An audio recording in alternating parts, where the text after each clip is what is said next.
Hi everyone, it's me Rahul. Welcome to mentor FX my YouTube channel. So നമുക്ക് നാളത്തെ market അനാലിസിസിലോട്ട് പോകാം. അതിന് മുന്നേ ഇന്ന് എന്തൊക്കെയാണ് മാർക്കറ്റിൽ നടന്നത്, ഇന്ന് എങ്ങനെയാണ് നമ്മുടെ ട്രേഡ് വന്നിട്ടുള്ളത് എന്ന് നമുക്ക് ജസ്റ്റ് ഒന്ന് നോക്കാം. ഓക്കെ, സോ ഇന്നലെ നമ്മൾ മാർക്കറ്റിൽ ലാസ്റ്റ് ഡേ ക്ലോസിങ് ഏകദേശം മാർക്കറ്റിൻ്റെ ഇവിടെ ആയിരുന്നു. നമ്മുടെ ഇവിടെ ഒരു ട്രെൻഡ് ലൈൻ വരച്ച് വെച്ചിട്ടുണ്ടായിരുന്നു അല്ലേ. നമ്മളിവിടെ ഒരു ട്രെൻഡ് ലൈൻ വരച്ച് വെച്ചിട്ടുണ്ടായിരുന്നു മാർക്കറ്റിൽ.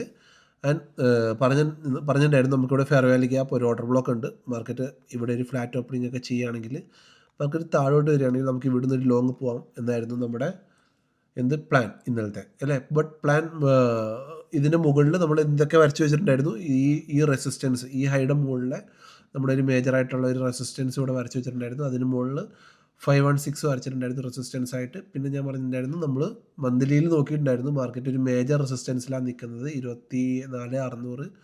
അത് നമ്മൾ വരച്ചിട്ടുണ്ടായിരുന്നു. അതിൻ്റെ മുകളിൽ ഒരു ഇതിൻ്റെ മുകളിൽ ബ്രേക്ക് ആണെങ്കിൽ 24,695 ഇത്രയും റെസിസ്റ്റൻസ് ലെവൽ ഇതിൻ്റെ മുകളിൽ മാർക്ക് ചെയ്തിട്ടുണ്ടായിരുന്നു.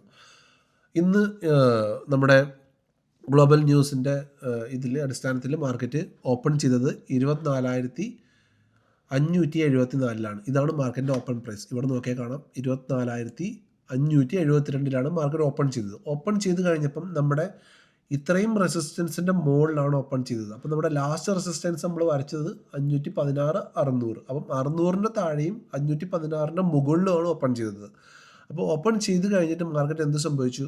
മാർക്കറ്റ് താഴോട്ട് വന്നു. നമുക്ക് 5 മിനിറ്റ് ഫ്രെയിമിലിട്ട് അത് കാണിച്ചു തരാം. മാർക്കറ്റ് എന്ത് ചെയ്തു? മാർക്കറ്റ് താഴോട്ട് വന്നു. താഴോട്ട് വന്നിട്ട് മാർക്കറ്റ് ഇവിടെ ഓപ്പൺ ചെയ്തിട്ട് മാർക്കറ്റ് താഴോട്ട് വന്നു. താഴോട്ട് വന്നിട്ട് നമ്മുടെ 516 എന്തായി? ആ റെസിസ്റ്റൻസ് ഒരു സപ്പോർട്ടായിട്ട് ആക്ട് ചെയ്തു. ഓക്കെ, റെസിസ്റ്റൻസ് ഒരു സപ്പോർട്ടായിട്ട് ആക്ട് ചെയ്തു. സോ ഇതിനെ നമ്മൾ വിളിക്കുന്ന പേരാണ് ചേഞ്ച് ഇൻ പൊളാരിറ്റി. എന്താണ് change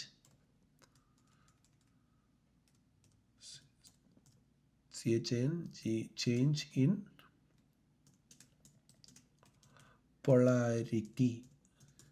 change in polarity. Okay, change in polarity അതായത് സപ്പോർട്ട് റെസിസ്റ്റൻസ് ആയിട്ട് ആക്ട് ചെയ്യുന്ന ആ ഒരു ഫോർമേഷനെ അല്ലെങ്കിൽ ആ ഒരു ഇതിനെ പറയുന്ന പേരാണ് ചേഞ്ച് ഇൻ പൊളാരിറ്റി. മുന്നേ അത് റെസിസ്റ്റൻസ് ആയിരുന്നു, ഇപ്പോൾ അത് സപ്പോർട്ടായി. ചിലപ്പം മാർക്കറ്റ് ഫോർ എക്സാമ്പിൾ മാർക്കറ്റ് ഇങ്ങനെ ഇത് ഇവിടെ നിൽക്കുകയാണ്, ഇത് സപ്പോർട്ടായിട്ട് മാർക്കറ്റ് നിൽക്കുകയാണ്. പെട്ടെന്ന് മാർക്കറ്റ് ഇത് ബ്രേക്ക് ചെയ്ത് താഴെ പോകുന്നു. അപ്പം തിരിച്ച് മുന്നോട്ട് പോകും. ഈ സപ്പോർട്ട് എന്തായിട്ട് മാറും? റെസിസ്റ്റൻസ് ആയിട്ട് മാറും. സോ അപ്പോൾ ഇതിനെന്താ വിളിക്കുന്നത് നമ്മൾ? Change in polarity. അപ്പോൾ ആ പ്രോസസ്സാണ് ഇന്ന് ഇവിടെ നടന്നത്. മാർക്കറ്റ് ഈ സപ്പോർട്ട് റെസിസ്റ്റൻസിന് മുകളിൽ ഓപ്പണായി. ഇവിടെ നിന്ന് മാർക്കറ്റ് ഇതിന് മുകളിൽ ഓപ്പണായി. മാർക്കറ്റ് താഴെ വന്നു. ആ റെസിസ്റ്റൻസ് സപ്പോർട്ട് ആക്ട് ചെയ്തു. ഇവിടെ എന്ത് സംഭവിച്ചു? ചേഞ്ച് ഇൻ പൊളാരിറ്റി സംഭവിച്ചു. ഇവിടെ നമ്മൾ പഠിക്കുന്നുള്ള 3 ക്യാൻഡിൽ റൂൾ, മോർണിംഗ് സ്റ്റാർ അല്ലെങ്കിൽ equal lows, tweezer bottom. Market നേരെ എടുത്തു. മാർക്കറ്റ് എങ്ങോട്ട് മൂവ് ചെയ്തു? അടുത്ത റെസിസ്റ്റൻസിലോട്ട് മൂവ് ചെയ്തു. റെസിസ്റ്റൻസ് മാർക്കറ്റിന് ഇവിടെ റെസിസ്റ്റൻസ് ആയിട്ട് തന്നെ ആക്ട് ചെയ്തു. ഈ റെസിസ്റ്റൻസ് ആയിട്ട് തന്നെ ആക്ട് ചെയ്തു. മാർക്കറ്റ് താഴോട്ട് വന്നു. താഴോട്ട് വന്നിട്ട് മാർക്കറ്റ്, എൻ്റെ പ്ലാൻ ഇതായിരുന്നു, മാർക്കറ്റ് ഇവിടുന്നൊക്കെ ബൈ ചെയ്തവരുടെ ലിക്വിഡിറ്റി എല്ലാം കളക്ട് ചെയ്തിട്ട് മാർക്കറ്റ് മുകളിലോട്ട് പോകുന്നു.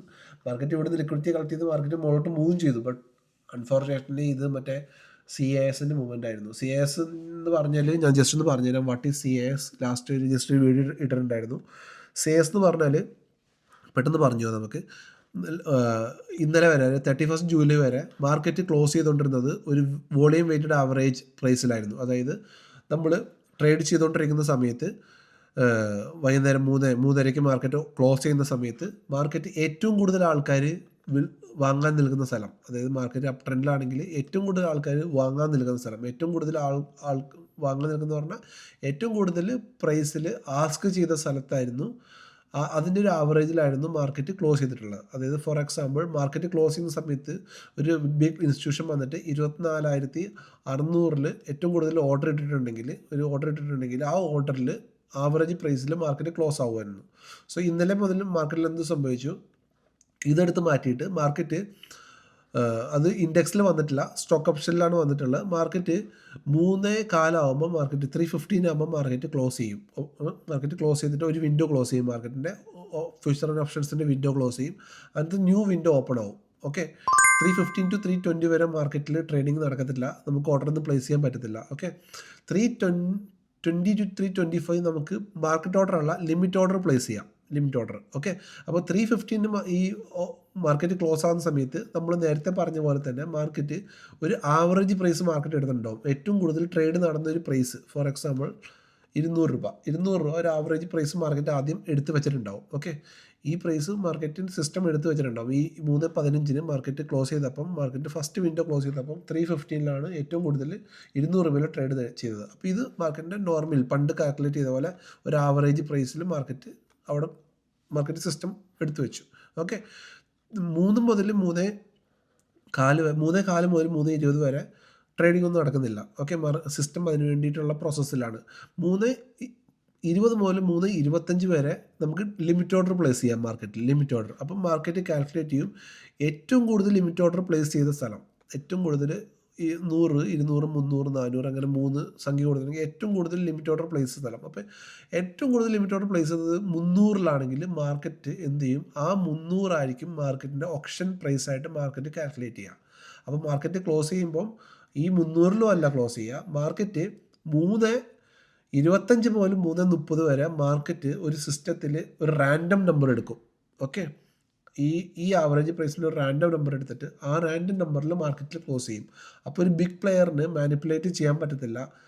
അപ്പോൾ അവർക്ക് അറിയത്തില്ല മാർക്കറ്റ് എവിടെയാണ് ക്ലോസ് ചെയ്യാൻ പോകുന്നതെന്ന് ഒരു ഐഡിയ കിട്ടത്തില്ല. അവർ ഒരു വലിയ ഓർഡർ, ഒരു 200 രൂപയെ കൊണ്ട് ഒരു വലിയ ഓർഡർ ഇട്ടാലും ആ ഓർഡറിൽ മാർക്കറ്റ് പോകത്തില്ല. മാർക്കറ്റ് എന്ത് ചെയ്യും, മാർക്കറ്റ് ഇത് കഴിഞ്ഞിട്ടുള്ള അതും എക്സ്ചേഞ്ചിനും ഒരു ഇൻഡിവിജ്വലിന് മനസ്സിലാവാത്ത സിസ്റ്റം ചൂസ് ചെയ്യുന്നൊരു നമ്പറിൽ ഇത് ക്ലോസ് ചെയ്യും. ഓക്കെ, അങ്ങനെയാണ് ക്ലോസ് ചെയ്യുക. അപ്പോൾ ഇന്നലെ സംഭവിച്ചത് എന്താണെന്ന് വെച്ച് കഴിഞ്ഞാൽ, മാർക്കറ്റിൽ ഇന്നലെയാണ് ആദ്യമായിട്ട് ഈ സാധനം വന്നിട്ടുള്ളത്, CAS വന്നിട്ടുള്ളത്. അപ്പോൾ ഇന്നലെ അത് വന്നതുകൊണ്ട് തന്നെ മാർക്കറ്റിൽ ഈ CAS അപ്ലൈ ചെയ്ത സ്റ്റോക്കുകൾ ഒരു റാൻഡം നമ്പറിൽ ക്ലോസ് ചെയ്തു.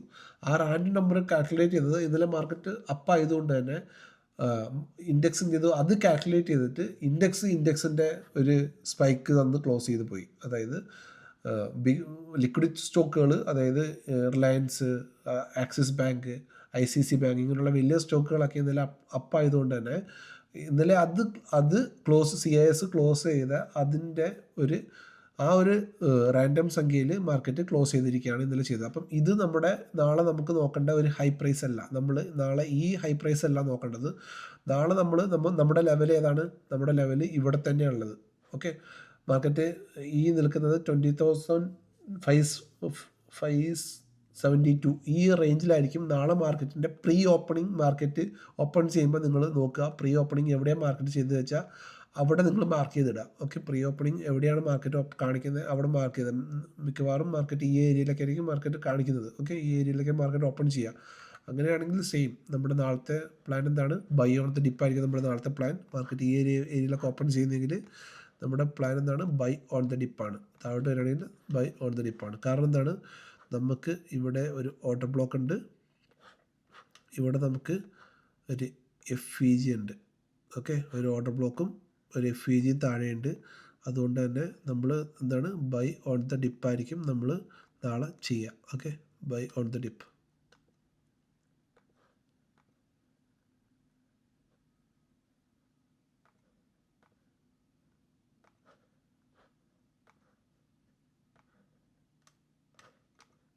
ഓക്കെ, ചേഞ്ച് പൊളാരിറ്റി കളയണേ. സോ നാളെ നമുക്ക് ഈ ഓർഡർ ബ്ലോക്കിൻ്റെയും FEGയുടെയും മുകളിൽ നിന്ന് നാളെ നമുക്ക് എൻട്രി കിട്ടുകയാണെങ്കിൽ നാളെ നമ്മുടെ ബൈ ഓൺ ദ ഡിപ്പ്. ഇതാണ് നാളത്തെ പ്ലാൻ. ഫസ്റ്റ് ടാർഗറ്റ് ഇതാണ് 20,000 ഈ ഹൈ. സെക്കൻഡ് ടാർഗറ്റ് നമ്മൾ നോക്കിക്കഴിഞ്ഞാൽ 5 മിനിറ്റ്സിൽ 50 മിനിറ്റ്സിൽ നോക്കാം. നമുക്ക് പുറകിൽ ജസ്റ്റ് പുറകോട്ട് നോക്കിക്കഴിഞ്ഞാൽ നമുക്ക് റെസിസ്റ്റൻസ് വരുന്നത് ഏകദേശം ഈ റേഞ്ചിലാണ്. ഇവിടുന്ന് മാർക്കറ്റ് മുകളിലോട്ട് പോയിട്ടുണ്ട്. സോ ഇത് നമുക്ക് എന്തായിട്ട് നാളെ ആക്ട് ചെയ്യും, ഒരു റെസിസ്റ്റൻസ് ആയിട്ട് നാളെ ആക്ട് ചെയ്യും. അപ്പം മാർക്കറ്റ് നാളെ ഇവിടുന്ന് മൂവ് ചെയ്യുകയാണെങ്കിൽ first target 605, second target 645, third target 695. ഇതായിരിക്കും നാളത്തെ നമ്മുടെ മുകളിലോട്ടുള്ള നാളത്തെ ടാർഗറ്റ്സ്. നാളെ നമുക്കപ്പം താഴോട്ടുള്ളൊരു ട്രേഡ് ഇല്ല. ഓക്കെ, നാളെ നമുക്ക് താഴോട്ടുള്ള ട്രേഡ് ഇല്ല. നാളെ നമ്മൾ ബൈ ഓൺ ഡിപ്പായിരിക്കും പ്ലാൻ. അപ്പോൾ നാളെ മാർക്കറ്റ് ഓപ്പൺ ചെയ്ത് നോക്കുക. 9:15 മാർക്കറ്റ് ഓപ്പൺ ചെയ്യും. 9:07 ആകുമ്പോൾ തന്നെ നമുക്ക് പ്രീ മാർക്കറ്റിൽ നമുക്ക് ലെവലിൽ കൺഫേം ആവും മാർക്കറ്റ് ഏകദേശം എവിടെയാണ് ഓപ്പൺ ആകുന്നതെന്ന്. ആ റേഞ്ചിൽ അത് വെച്ചിട്ട് നിങ്ങളുടെ ലെവലിൽ റെഡിയാക്കി വെക്കുക. നാളത്തെ പ്ലാൻ ബൈ ഓൺ ദി ഡിപ്പാണ്. ഓക്കെ, സോ നാളെ കാണുന്നവരെ ബൈ, ഗുഡ് നൈറ്റ്.